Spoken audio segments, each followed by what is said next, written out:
Hey les bambing, j'espère que vous allez bien, en tout cas moi ça va nickel. On se retrouve aujourd'hui pour une nouvelle vidéo sur la Première Ligue, la 24e journée avec 10 matchs analysés ensemble qui sont les suivants.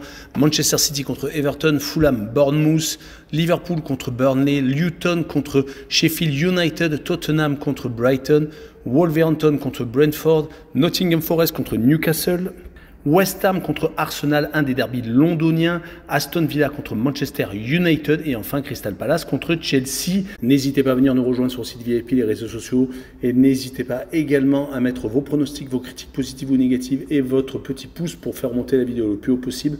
N'oubliez pas de rejoindre la communauté. On est arrivé aux 16 400. Tout est monté d'un coup. Je pense qu'il y a un bug. Ce n'est pas possible. Pendant longtemps, je suis resté statique et là, je remonte d'un coup. Cela fait un petit peu bizarre, mais en tout cas, merci. On est au-delà des 16 400. Merci encore. On jette un coup d'œil sur le classement où actuellement Liverpool est en tête avec 2 points d'avance sur Manchester City, mais les Citizens ont un match en moins. 3e Arsenal avec 49, c'est également très serré, donc 2 points entre le premier et le 3e.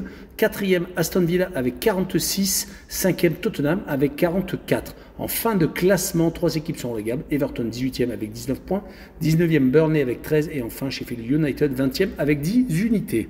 Et on commence avec Manchester City contre Everton, le 2e contre le 18e, le match des extrêmes. Les Citizens sont sur une superbe série depuis leur titre de champion du monde des clubs. Ils n'ont plus perdu, ils restent sur 7 victoires consécutives, toutes compétitions confondues. Ils viennent de s'imposer à Brentford 3-1. Ils sont actuellement sur quasiment 3 buts de moyenne et ils viennent surtout de récupérer leur maître à jouer De Bruyne, sans compter sur le retour un peu tardif, mais le retour tout de même de Haaland, qui va sans doute encore plus augmenter leur pouvoir offensif. Ils vont jouer contre Everton qui est en difficulté à la 18e place, donc pour l'instant relégable, mais ils sont en train de se ressaisir avec 2 matchs nuls consécutifs, le premier contre Fulham et surtout le deuxième contre Tottenham. Alors qu'ils étaient menés, ils ont réussi à égaliser dans les arrêts de jeu. Ils n'ont tout de même gagné qu'une seule fois sur les 5 derniers matchs, toutes compétitions confondues, et c'était en FA Cup. Malheureusement, ils ont été éliminés dans la foulée par Luton Town, une équipe de Championship. Sur ce match-là, je vois les Citizens s'imposer 3-0 et je verrai Manchester City marquer le plus de 2 buts sur le match et une cote à 1,51. On poursuit avec Fulham contre Bournemouth, le 13e contre le 12e, un seul point d'écart entre les deux équipes. Mais Bournemouth est beaucoup plus en forme ces derniers temps. Ils n'ont perdu que 2 fois lors des 10 derniers matchs, toutes compétitions confondues. C'était contre Tottenham et surtout contre Liverpool. Sinon, ils ont réussi à s'imposer à Manchester United, contre Crystal Palace, Nottingham Forest, Fulham. La liste est longue. Ils viennent tout de même de se faire accrocher 2 fois consécutivement. C'était contre West Ham et contre Nottingham Forest. Mais ce qui est le plus impressionnant, c'est qu'ils étaient tellement mal partis qu'on les voyait presque descendre quasiment sûrs et certains. Et ils ont eu une très belle série consécutive, ce qui les fait maintenant être 12e et donc dans une position quand même plutôt confortable par rapport à d'autres formations. Du côté de Fulham, on marque un petit peu le pas avec beaucoup de matchs nuls et quelques défaites à droite et à gauche. Sur les 6 derniers matchs, c'est 3 donc revers et 3 partages de points. Même s'ils ont réussi par exemple à accrocher Liverpool, se faisant tout de même éliminer de League Cup, perdant contre Newcastle, ils viennent de faire 2 matchs nuls consécutifs contre Burnley et contre Everton. Sur ce match-là, je vois un match nul, un but partout avec le home no bet et le match nul remboursé, c'est victoire de Fulham à la maison et une cote à 2,06. On poursuit avec Liverpool contre Burnley. Liverpool est leader mais vient de chuter à Arsenal, perdant 3-1. Ils avaient pourtant enchaîné 2 très grosses victoires contre Norwich City, un club de Championship, et surtout une victoire 4-1 contre Chelsea. Mais il reste tout de même très solide à la maison, sinon il ne serait pas promis du classement. Du côté de l'adversaire, c'est Burnley. Ils viennent de faire match nul à la maison contre Fulham. Ils viennent surtout de s'incliner 3 fois sur les 5 derniers matchs, mais c'était contre de gros bras, que ce soit Aston Villa, Tottenham en FA Cup et surtout contre Manchester City. Sur ce match-là, je vois une victoire 3-1 des Reds, avec Liverpool qui a un handicap de moins de 1,5 buts, c'est-à-dire qu'il faut qu'il gagne avec 2 buts d'avance et une cote à 1,46. Et on poursuit avec Luton Town contre Sheffield United, une rencontre de bas de tableau entre le 17e et le 20e. Il y a 10 points d'écart entre les deux équipes. Pour Sheffield United, ça commence à devenir compliqué. 10 points sur le premier non relégable. Il faut absolument qu'ils commencent à prendre des points et malheureusement sur les 5 dernières rencontres, ils n'ont gagné qu'à une seule reprise et c'était en Cup, sinon 3 défaites consécutives dont une élimination justement en FA Cup contre Brighton et ils ont perdu en championnat contre Crystal Palace et Aston Villa consécutivement et 8 buts encaissés. Sur cette rencontre-là, je vois Luton s'imposer 3-1 et je verrai le plus de 2,5 buts sur le match avec une cote à 1,75. On enchaîne avec Tottenham contre Brighton. Une très belle affiche en perspective entre le 5e et le 8e. Mais il y a tout de même 9 points d'écart entre les deux formations. Mais si on regarde les dynamiques, c'est à peu près pareil. Brighton a gagné à 3 reprises, dont 2 fois en FA Cup et a fait un match nul et une défaite. Par contre, elle est assez lourde. À Luton, 4-0 du côté de Tottenham. 2 victoires, toutes à domicile en coupe et également en championnat contre Brentford. Par contre, ils ont fait 2 matchs nuls à l'extérieur à Manchester United et à Everton. À chaque fois 2 buts partout. Ils n'ont pas réussi à tenir leur avance à Everton et ils ont perdu à la maison contre City. Sur ce match-là, je vois bien un partage de points, 2 buts partout avec les deux équipes qui n'arriveront pas à se départager. Et je verrai le home no bet et le match nul rembourser ces victoires de Tottenham à la maison avec une cote à 1,87. Et on enchaîne avec Wolverhampton contre Brentford. Wolverhampton est actuellement pile au milieu de tableau alors que Brentford par contre est en difficulté. 15e à seulement 3 points au-dessus de la zone de relégation. Brentford malheureusement ne gagne pas beaucoup ces derniers temps. Une seule fois c'était à la maison contre Nottingham Forest. Sinon ils ont perdu 3 de leurs 4 derniers matchs et ont été éliminés par Wolverhampton justement en Cup. 3-2 après prolongation. Donc cela avait été très serré du côté des Wolves. Ils viennent de faire l'exploit de gagner 4-2 à Chelsea.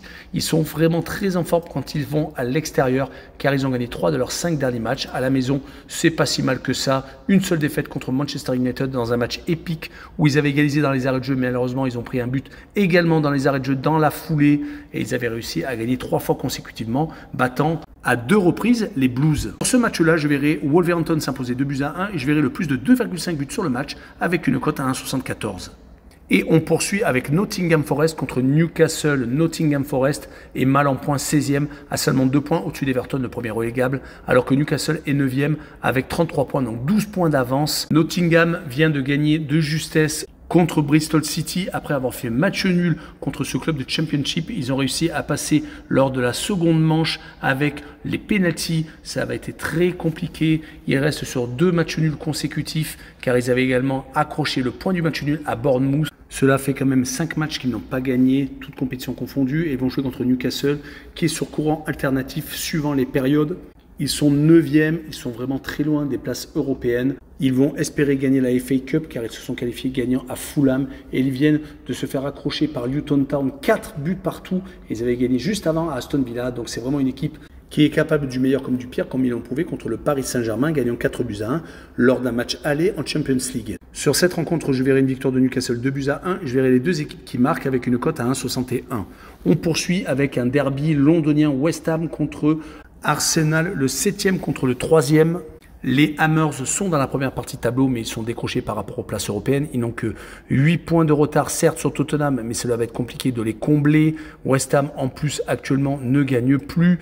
Il faut remonter tout de même à une victoire à Arsenal. C'était le 28 décembre pour trouver un succès depuis ces 6 matchs consécutifs, toutes compétitions confondues, sans victoire, avec 3 défaites et 2 matchs nuls. Ils viennent de s'incliner en plus lourdement à United. Du côté d'Arsenal, c'est également un peu mieux ces derniers temps. 3 victoires consécutives contre Crystal Palace et Nottingham Forest. Ça pouvait être compréhensible. Mais ils viennent de gagner le leader 3-1, se relançant dans la course au titre. Ils ne sont plus qu'à 2 points des Reds. Ils avaient pourtant craqué contre Fulham, contre Liverpool et perdant également contre West Ham. 3 défaites consécutives pendant le Boxing Day qui avaient un peu entamé leur motivation. En tout cas, Arsenal sur ce match-là, je les vois se faire accrocher à West Ham, un but partout. Et je verrai les Hammers marquer le plus de 0,5 buts sur le match avec une cote à 1,56. On poursuit avec Aston Villa contre Manchester United, un des sommets de ce championnat avec Aston Villa qui est 4e et Manchester United qui est 6e. Il y a tout de même 8 points d'écart entre les deux équipes, mais Aston Villa n'est pas au mieux ces derniers temps, même s'ils se sont imposés 5-0 à Sheffield United lors de la dernière journée de Première Ligue. Ils viennent de se faire éliminer en Cup par Chelsea à la maison 3-1. Ils viennent surtout de subir leur 2e défaite consécutive en prenant 3 buts à la maison, car les Magpies s'étaient également imposés 3-1 chez les Villains. Dommage car les coéquipiers de Boubacar Kamara étaient à un moment donné 3e, étaient très bien placés pour un éventuel titre et ils vont jouer contre une équipe de Manchester United qui est passée très proche de la crise, qui a eu un entraîneur vraiment proche d'être licencié, mais depuis 6 rencontres, toutes compétitions confondues, ils n'ont perdu qu'à une seule reprise, c'était à Nottingham Forest. Sinon, depuis, c'est 4 victoires et 1 match nul. Ils viennent de gagner, par exemple, 3-0 contre West Ham, comme je l'ai dit un peu plus tôt. Ils viennent de se qualifier également en Cup, battant 2 équipes, Wigan et Newport, de moindre facture. Et ils viennent surtout de s'imposer 4-3 au bout du suspense à Wolverhampton. Donc, c'est une équipe à réaction et qui marque actuellement beaucoup de buts. mais je vois Aston Villa se ressaisir et gagner 2-1, et je verrai le draw no bet et le pari remboursé si match nul avec une cote à 1,58. Et on finira avec Crystal Palace contre Chelsea. Crystal Palace est malheureusement mal cassé 14e alors que Chelsea est 11e. Il y a tout de même 7 points d'écart entre les deux équipes, mais Crystal Palace et Chelsea ne sont pas à la place où ils voudraient être. Pour les Blues, après le recrutement depuis une saison et demie, ce n'est pas normal d'être 11e, mais ils sont sur courant alternatif car ils sont capables de battre des équipes qui sont dans le top 4. Comme Aston Villa lors de la dernière journée, gagnant 3-1 en déplacement, et également contre Tottenham. Par contre, ils sont également capables de se faire étriller à la maison par Wolverhampton, de perdre contre Liverpool assez sèchement 4-1.